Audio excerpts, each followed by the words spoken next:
welcome to the Indiginerd Project. I'm Jim Ruel, your host. On today's episode, we'll be talking about an 18-year-old high school student who invented a device that'll recharge your phone in 20 seconds. Dwyane Wade takes a high school student to prom, and finally a few thoughts on the tornadoes that hit Oklahoma earlier this week. Isha Kari, I'm sure that's probably how it's pronounced, a high school student from California recently demonstrated her device at the Intel International Science and Engineering Fair. She devised a device using a supercapacitor, which is similar to a flux capacitor, but that holds a bunch of energy and can release it really fast, which can then be used to charge your cell phone in 20 to 30 seconds flat. It's like putting it in the microwave. So much for the old, hey, my phone's almost dead, I gotta go excuse to hang up on somebody. Sorry, Mom, I gotta go, my phone's almost dead. Well, you could just charge it and call me right back. Yeah, I could do that, Mom. But I'm also on a train and we're about to go through a tunnel. And then I gotta go in an elevator. You know what, Mom? Just put it in a podcast and then I'll play it on the way to work. So instead of being angry at our cell phone battery dying, now we can be angry about reaching our data limits. All I can do is text, I reached my limit. And transferring that much energy that quickly sounds a little dangerous. So what do these young ladies have to say about her device? Quote, I will set the world on fire. So maybe PR is not her strong suit because that sounds like she would literally set the world on fire and destroy it. Maybe that's her plan. Maybe she's a diabolical arch-villain. A reporter from NBC asked her why she chose to investigate this technology. Apparently, this reporter only has a landline. Why would you investigate the topic of crappy battery life on cell phones? That is crazy. Maybe she has a cell phone and the battery life kind of sucks. Doesn't NBC have any nerd reporters that could have asked her an interesting question like, has Verizon offered you $100 million to keep your little invention a secret? Yeah, we can't have this breaking out. What other uses we could have for capacity-based energy storage? Because I think there might be a few. And I bet she has some great ideas on that. No.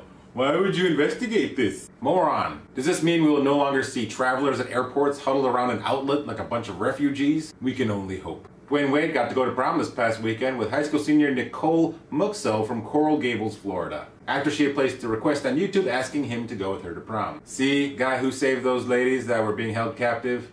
Sometimes white women do approach African American men when they're not fleeing for their lives. It happens. Wade did not immediately give a response to her request because he's kind of in the NBA playoffs right now. So when the schedule of the games actually allowed it to happen, he went and surprised her. The whole thing got taped by his film crew, which is not a bad idea to do just in case there's any misunderstanding later. When this whole NBA career thing winds down, Dwyane Wade might have a career posting silly videos on YouTube. Okay everyone, this is me in my pool. It's Wade wading. I will now break a stereotype and swim across my pool. Hey, don't forget to click the like button and subscribe to my YouTube channel. So there's a surprise which saved to this awkward conversation. Hey Mom and Dad, I'm going to prom with a 31-year-old divorced guy. I hope that's cool. I'll be home late because we're going to probably go to Denny's afterward. You know what had me concerned? If it was my daughter asking me if it was alright to go to the prom with Chris the Birdman Anderson. So look at that. All you gotta do is ask and maybe some celebrity will come and hang out with you. So anyway, I was thinking of going to Star Trek this weekend. I don't know if Mila Kunis, if you're out there, if you're busy, if you want to go, just throwing it out there. Regarding the Oklahoma tornadoes, this elementary school that leveled had no safety room in it to protect these kids. How is this not a priority in Tornado Alley? How do we not find the funds for this? Where's Obama out there like, hey, we got to protect the children? I haven't heard one politician from Washington or even Oklahoma mention anything about retrofitting these schools with safety rooms. Or better yet, underground shelters. One excuse I heard is that the ground is too hard. Really? As if there's no oil rigs in Oklahoma disproving that theory? Anyway, hey, maybe folks are too busy building higher levees around New Orleans. No, they haven't gotten around to that either? I'm a paranoid parent. This seems like a worthwhile thing to be paranoid about, since it's happened. What about all these great makeover shows that take someone's house and completely tear it apart and rebuild it, or build a new house, or the DIY network? Why don't you crash a school instead of crashing these houses?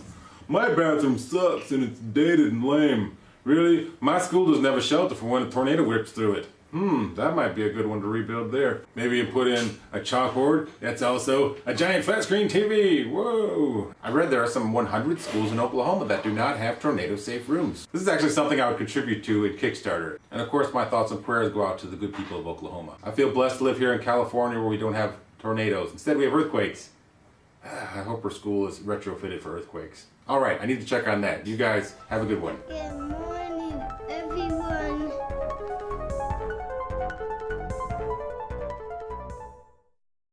Bye.